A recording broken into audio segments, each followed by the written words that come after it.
Hi hello ನಮಸ್ಕಾರ. ಎಲ್ಲರೂ ಹೇಗಿದ್ದೀರಾ? ಎಲ್ಲರೂ ಚೆನ್ನಾಗಿದ್ದೀರಾ ಅಂದ್ಕೊತೀನಿ. ತುಂಬ ದಿನಗಳೇ ಆದಮೇಲೆ ವ್ಲಾಗ್ನ ನಾನು ಸ್ಟಾರ್ಟ್ ಮಾಡ್ತಾಯಿದ್ದೀನಿ. ಕಂಟಿನ್ಯೂ ಮಾಡ್ತೀನಿ ಅಂತ ಅಂದ್ಕೊಂಡಿದ್ದೀನಿ. ಬಟ್ ಡಿಫಿಕಲ್ಟ್ ಆಗ್ಬೋದು, 2 ಪುಟ್ಟ ಮಕ್ಕಳಿರೋದ್ರಿಂದ. ನನ್ನ ವ್ಲಾಗ್ಸಿಗೆಲ್ಲ ಪ್ಲೀಸ್ ಸಪೋರ್ಟ್ ಮಾಡಿ. ನನಗಿನ್ನೂ ಹೆಚ್ಚೆಚ್ಚು ವೀಡಿಯೋಸ್ ಮಾಡಬೇಕು ಅಂತ ನನಗೆ ಮೋಟಿವ್ ಆಗುತ್ತೆ. ಇವತ್ತು ನಮ್ಮಮ್ಮ ನಮಗೋಸ್ಕರ, ಅಂದರೆ ನನಗೂ ನನ್ನ ತಂಗಿಗೆ ತುಂಬಾ ಇಷ್ಟ ರವೆ ರೊಟ್ಟಿ, ಅದನ್ನು ಮಿಕ್ಸ್ ಮಾಡಿ ಇಟ್ಟೋಗಿದ್ರು. ಬೆಳಗ್ಗೆ ಟೇಸ್ಟ್ ಮಾಡಿ ನೋಡಿದ್ವಿ, ತುಂಬಾ ಚೆನ್ನಾಗಿತ್ತು. ಅದನ್ನು ತುಪ್ಪದ ಜೊತೆ ಹಾಕ್ಕೊಂಡು ತಿಂತಾಯಿದ್ರೆ ಸಖತ್ತಾಗಿರುತ್ತೆ. ನಾನು ಯಾಕೆ ಇಷ್ಟು ದಿನ ವ್ಲಾಗ್ಸ್ ಮಾಡೋಕ್ಕಾಗಲಿಲ್ಲ ಅಂದರೆ, ನನ್ನ ಮಗನು ಅದ್ವಿಕ್ ತುಂಬ ಚಿಕ್ಕವನಿದ್ದ. ಮತ್ತು ನಾವೊಂದು ಮನೆ ಕಟ್ಕೊಂಡು ಹೋಗಬೇಕು ಅಂತ ಪ್ಲ್ಯಾನ್ ಮಾಡ್ಕೊಂಡಿದ್ವಿ. ಆ ಮನೆ ಕಟ್ಟೋ ಬ್ಯುಸಿಲೆಲ್ಲ ನನಗೆ ವ್ಲಾಗ್ಸ್ ಮಾಡೋಕ್ಕಾಗಲಿಲ್ಲ. ಇನ್ನು ಮುಂದೆ ವ್ಲಾಗ್ಸ್ನ ಕಂಟಿನ್ಯೂ ಮಾಡೋಕ್ಕೆ ನಾನು ಟ್ರೈ ಮಾಡ್ತೀನಿ. ನೋಡೋಣ, ಒಂದಿನ ನಮ್ಮ ಮನೆ ಹೋಮ್ ಟೂರ್ ಕೂಡ ಮಾಡಿ ತೋರಿಸ್ತೀನಿ. ಆ್ಯಕ್ಚುಲಿ ನಾನಿವಾಗ ಬಾಣ್ತಿ. ನನಗೆ 3 ತಿಂಗಳು ಮಗ ಇದ್ದಾನೆ. ಇನ್ನೇನು 16th ಬಂದರೆ ಅವನಿಗೆ 3 ತಿಂಗಳು ಕಂಪ್ಲೀಟ್ ಆಗುತ್ತೆ. ನಾನು ನಮ್ಮ ಅಮ್ಮ ಮನೆಯಲ್ಲೇ ಇದ್ದೀನಿ. ನಮ್ಮ ಅಮ್ಮ ಹಾಗೂ ನನ್ನ ತಂಗಿ ತುಂಬ ಚೆನ್ನಾಗಿ ನೋಡ್ಕೊತಾರೆ, ನನ್ನಾಗಲಿ ನನ್ನ ಮಕ್ಕಳನ್ನಾಗಲಿ. ನಾನು ಯಾವಾಗಲೂ ಗ್ರೇಟ್ಫುಲ್ ಆಗಿರ್ತೀನಿ. ಮತ್ತು ನನ್ನ ದೊಡ್ಡ ಮಗ ನಾನು ಏನು ಹೇಳಿದ್ರು ಇಲ್ಲ ಅಂತ ಹೇಳಲ್ಲ. ನನ್ನ ಮುದ್ದಿನ ಮಗ ಅವನು. ನಾವು ತಿಂಡಿ ತಿಂತಾಯಿದ್ರೆ ಮಮ್ಮಿ ನಿಂಗೆ ಹೆಲ್ಪ್ ಮಾಡ್ತೀನಿ ಅಂತ ಅವನು ಕಸ ಗುಡಿಸ್ಕೊಡ್ತಾ ಇದ್ದ. ಇವನೇ ನನ್ನ 2ನೇ ಕಂದ, ಶಾನ್ವಿಕ್ ಅಂತ. ತುಂಬ ಸೈಲೆಂಟು, ಮುದ್ದಿನ ಮಗ. ಇವನಿಗಿವಾಗ ಈ ಮಂತ್ 16th ಬಂದರೆ ಅವನಿಗೆ 3 months ಕಂಪ್ಲೀಟಾಗಿ 4 months ಆಗುತ್ತೆ. ನಾನು ಅದ್ವಿಕ್ ಬಾಣ್ತಿಲಿದ್ದಾಗ ಅದ್ವಿಕ್ ನೋಡ್ಕೊಳ್ಳೋಕೆ ತುಂಬಾ ಕಷ್ಟ ಆಗ್ತಾಯಿತ್ತು.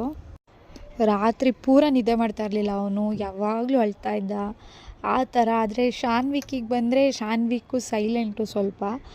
ರಾತ್ರಿ ನನ್ನ ಜೊತೆ ಮಲ್ಕೋತಾನೆ, ನನ್ನ ಜೊತೆ ಎದ್ದೇಳ್ತಾನೆ, ಅಷ್ಟು ಮುದ್ದಿನ ಮಗ ಅವನು. ಜಸ್ಟ್ ಇದು ಸಿಂಪಲ್ ಮಸಾಜ್ ಅಷ್ಟೇ. ನಮ್ಮಮ್ಮ ಸಿಂಪಲಾಗಿ ಮಾಡ್ತಾರೆ, ಅವನಿಗೆ ಜಾಸ್ತಿ ಹಿಂಸೆ ಮಾಡೋಕ್ಕೋಗಲ್ಲ. ಇದೆಲ್ಲ ನಮ್ಮಮ್ಮ, ಅವರಮ್ಮ ಹಾಗೂ ಅವ್ರ ಅಜ್ಜಿದಿರು ಯಾವ ಥರ ಮಸಾಜ್ ಮಾಡ್ತಾಯಿದ್ರು ಅದನ್ನು ನೋಡಿ ನನ್ನ ಮಗಗೂ ಹಾಗೆ ಮಾಡ್ತಾರೆ. ಸ್ನಾನಕ್ಕೆ ಒಂದು 15 minutes or 10 minutes ಬ್ಯಾಕು ಚೆನ್ನಾಗಿ ಆಯಿಲ್ ಮಸಾಜ್ ಮಾಡಿದ್ರೆ ಒಳ್ಳೆಯದು. ಮಕ್ಕಳಿಗೆ ಮೈಕೈ ನೋವು ಏನೇ ಇದ್ರೂ ಕಡಿಮೆ ಆಗುತ್ತೆ. ಅವ್ರ ಬೆಳವಣಿಗೆ ಕೂಡ ಹೆಲ್ಪ್ ಆಗುತ್ತೆ. ಚೆನ್ನಾಗಿ ಮಸಾಜ್ ಮಾಡಬೇಕು. ಇದೆಲ್ಲ ನಮ್ಮಮ್ಮ ಅವ್ರ ಅಮ್ಮಂದಿರಿಂದ ಕಲ್ತ್ಕೊಂಡಿರೋ ಅಂಥದ್ದು. ಇದೆಲ್ಲ ನೀವು ಟ್ರೈ ಮಾಡಿ. ಹೆಣ್ಮಕ್ಳಿಗೆ ಗೊತ್ತಾಗದೆ ತಾಯಿ ಬೆಲೆ ಆಗಲಿ, ತವ್ರ ಮನೆ ಬೆಲೆ ಆಗಲಿ ಗೊತ್ತಾಗದೆ ಬಾಣ್ತನದಲ್ಲಿ. ನನ್ನ ಚೆನ್ನಾಗಿ ನೋಡ್ಕೊಂಡಿದ್ದಾರೆ. ನನ್ನ 2 ಮಕ್ಳಿಗೂ ಅಷ್ಟೇ ಚೆನ್ನಾಗಿ ನೋಡ್ಕೊಂಡಿದ್ದಾರೆ. ನಾನು ಯಾವಾಗಲೂ ಥ್ಯಾಂಕ್ ಯು ಹೇಳ್ತೀನಮ್ಮ. ಮತ್ತು ನಾನು ಅವ್ನಿಗೆ ಆಯಿಲ್ ಮಸಾಜೆಲ್ಲ ಆಗಿತ್ತು. ಅವ್ನ ಬಟ್ಟೆ ಎಲ್ಲ ಒಂದು ಕಡೆ ರೆಡಿ ಮಾಡಿಬಿಟ್ಟು ಸ್ನಾನಕ್ಕೆ ಕರ್ಕೊಂಬಂದರು. ನಮ್ಮ ಅಮ್ಮ ಅವನಿಗೆ ಸ್ಮೂತಾಗೆ ಸ್ನಾನ ಮಾಡಿಸ್ತಾರೆ. ಯಾಕಂದರೆ ಒಂದು ಸಲ ಸ್ನಾನದ ರೂಮಲ್ಲಿ ಭಯ ಪಡಿಸ್ಬಿಟ್ಟಿದ್ದ.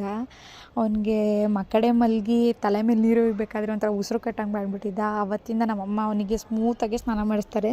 ಅವ್ನಿಗೆ ಯಾವ ಥರ ಕಂಫರ್ಟೇಬಲ್ಲು ಅದೇ ಥರ ಸ್ನಾನ ಮಾಡಿಸ್ತಾರೆ. ಈ ವಿಡಿಯೋ ಕೆಲವೊಬ್ರಿಗೆ ಹೆಲ್ಪ್ ಆಗ್ಬೋದು, ಒಬ್ಬೊಬ್ರಿಗೆ ಪೇರೆಂಟ್ಸಿಂದ ಸಪೋರ್ಟ್ ಇರೋಲ್ಲ. ಅವರು ಬೇಕಾದರೆ ಈ ವಿಡಿಯೋ ನೋಡಿ ಅಟ್ಲೀಸ್ಟ್ ಒಂದು ಸ್ವಲ್ಪ ಆದರೂ ಅವ್ರಿಗೆ ಹೆಲ್ಪ್ ಆಗ್ಬೋದು, ಯಾವ ರೀತಿ ಸ್ನಾನ ಮಾಡಿಸ್ಬೋದು, ಯಾವ ರೀತಿ ಮಸಾಜ್ ಮಾಡ್ಬೋದು ಅಂತ. ಹಾಗಾಗಿ ಅವ್ರಿಗೋಸ್ಕರ ಈ ವಿಡಿಯೋ ಅಷ್ಟೇ. ನಾನು ಈ ವಿಡಿಯೋ ಮೂಲಕ ನಾನು ಎಲ್ಲರಿಗೂ ಥ್ಯಾಂಕ್ಸ್ ಹೇಳ್ತೀನಿ.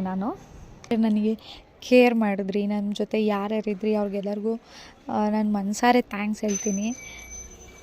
ನಾನು 2ನೇ ಪಾಪು ಪ್ರೆಗ್ನೆಂಟ್ ಇದ್ದಾಗಲೂ ಅಷ್ಟೇ ನಮ್ಮ ಮನೆಯವರು ಅಷ್ಟೇ ತುಂಬ ಚೆನ್ನಾಗಿ ನೋಡ್ಕೊಂಡಿದ್ದಾರೆ. ಈಗಲೂ ಅಷ್ಟೇ ತುಂಬ ಚೆನ್ನಾಗಿ ಕೇರ್ ಮಾಡಿದ್ದಾರೆ, ತುಂಬ ಚೆನ್ನಾಗಿ ನೋಡ್ಕೊಂಡಿದ್ದಾರೆ. ಅವ್ರಿಗೂ ಕೂಡ ನಾನು ಥ್ಯಾಂಕ್ಸ್ ಹೇಳೋಕ್ಕೆ ಇಷ್ಟಪಡ್ತೀನಿ.